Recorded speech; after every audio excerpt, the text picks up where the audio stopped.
আসসালামু আলাইকুম, welcome to cooking channel আর রেসিপি হাউস। আজকে আমি ঘরে থাকা মাত্র 2টি উপকরণ দিয়ে লাটকা খিচুড়ি রান্না করব। তো খুব সহজে ঝটপট আপনারা এভাবে রেঁধে ফেলতে পারবেন। এখানে আমি কড়াইতে পরিমাণ মতো তেল দিয়ে দিলাম, পেঁয়াজ কুচি, রসুন বাটা,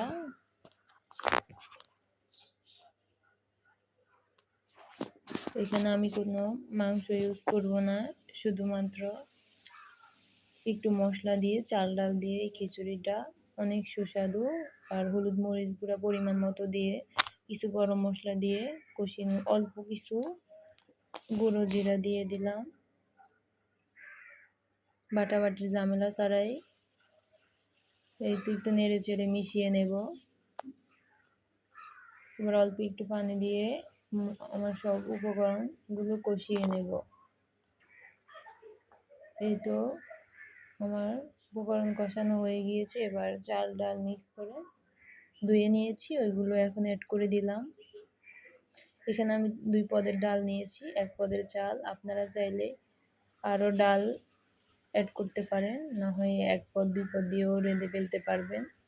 তো আমি এখানে 2টা আলু নিয়েছি, কিউব করে কেটে ওইগুলোকে একটু ভেজে নিয়েছি। এই তো